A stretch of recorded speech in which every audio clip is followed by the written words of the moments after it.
ಪ್ರಭು ಯೇಸು ಕ್ರಿಸ್ತರಲ್ಲಿ ನನ್ನೊಲವಿನ ಸಹೋದರ ಸಹೋದರಿಯರೇ ಹಾಗೂ ಮುದ್ದಾದ ಮಕ್ಕಳೇ, ಇಂದು ಜನವರಿ 26 ಭಾನುವಾರ.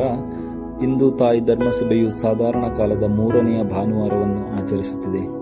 ಅದರೊಂದಿಗೆ ಇಂದು ನಾವು ದೈವ ವಾಕ್ಯದ ಭಾನುವಾರವನ್ನು ಸಹ ಆಚರಿಸುತ್ತಿದ್ದೇವೆ. ಇಂದಿನ ಶುಭ ಸಂದೇಶ ಲೂಕ 1:1-4 ಹಾಗೂ ಅಧ್ಯಾಯ 4 14-21. ಪ್ರಿಯರೇ, ಈ ಒಂದು ಶುಭ ಸಂದೇಶ ಭಾಗದಲ್ಲಿ ನಾವು ಪ್ರಭು ಯೇಸು ಕ್ರಿಸ್ತರು ತಾವು ಬೆಳೆದಿದ್ದಂತಹ ನಾಡಾದ ನಜರೇತಿಗೆ ಹೋಗುತ್ತಾರೆ. ಅಲ್ಲಿ ಅವರು ವಾಡಿಕೆಯ ಪ್ರಕಾರ ಸಬ್ಬತ್ ದಿನ ಅವರು ಪ್ರಾರ್ಥನಾ ಮಂದಿರಕ್ಕೆ ತೆರಳುತ್ತಾರೆ. ಅಲ್ಲಿ ಅವರಿಗೆ ಯೆಶಾಯ ಪ್ರವಾದಿಯ ಗ್ರಂಥದ ಸುರುಳಿಯನ್ನು ನೀಡುತ್ತಾರೆ. ಪ್ರಭು ಯೇಸು ಕ್ರಿಸ್ತರು ಅದನ್ನು ತೆರೆದು ಓದುವಾಗ ವಾಕ್ಯಗಳು ಸಿಗುತ್ತವೆ. ಅದಾಗಿದೆ: ದೇವರ ಆತ್ಮ ನನ್ನ ಮೇಲಿದೆ, ದೀನದಲಿತರಿಗೆ ಶುಭ ಸಂದೇಶವನ್ನು ಬೋಧಿಸಲೆಂದು ಅವರೆನ್ನನ್ನು ಅಭಿಷೇಕಿಸಿದ್ದಾರೆ. ಬಂಧಿತರಿಗೆ ಬಿಡುಗಡೆಯನ್ನು, ಅಂಧರಿಗೆ ದೃಷ್ಟಿದಾನವನ್ನು ಪ್ರಕಟಿಸಲು, ಶೋಷಿತರಿಗೆ ಸ್ವಾತಂತ್ರ್ಯ ನೀಡಲು, ದೇವರು ತಮ್ಮ ಜನತೆಯನ್ನು ಉದ್ಧರಿಸುವ ಕಾಲ ಬಂತೆಂದು ಸಾರಲು ಅವರು ನನ್ನನ್ನು ಕಳುಹಿಸಿದ್ದಾರೆ.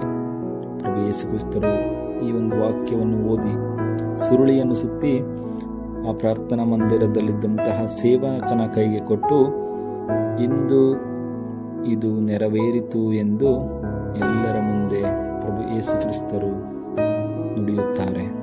ಹೌದು ಪ್ರಿಯರೇ, ಈ ವಾಕ್ಯಗಳು ಪ್ರಭು ಯೇಸು ಕ್ರಿಸ್ತರ ಜೀವನದಲ್ಲಿ ನಿಜವಾಗಿಯೂ ನೆರವೇರಿತು. ನಾವು ನೋಡುತ್ತೇವೆ, ಪ್ರಭು ಯೇಸು ಕ್ರಿಸ್ತರು ತಮ್ಮ ಬಹಿರಂಗ ಜೀವನವನ್ನು ಪ್ರಾರಂಭಿಸಿದಾಗಲಿಂದ ತನ್ನ ಕೊನೆಯ ಉಸಿರಿನವರೆಗೂ ದೀನದಲಿತರಿಗೆ, ಬಡವರಿಗೆ, ಅಂಧರಿಗೆ, ಪಾಪಿಗಳಿಗೆ, ರೋಗಿಗಳಿಗೆ ಸಾಂತ್ವನವನ್ನು ನೀಡುತ್ತಾ ಅವರ ಜೀವನದಲ್ಲಿ ಬೆಳಕಾಗಿ, ಅವರ ಹಾದಿಯಲ್ಲಿ ಬೆಳಕಾಗಿ ನಡೆದರು.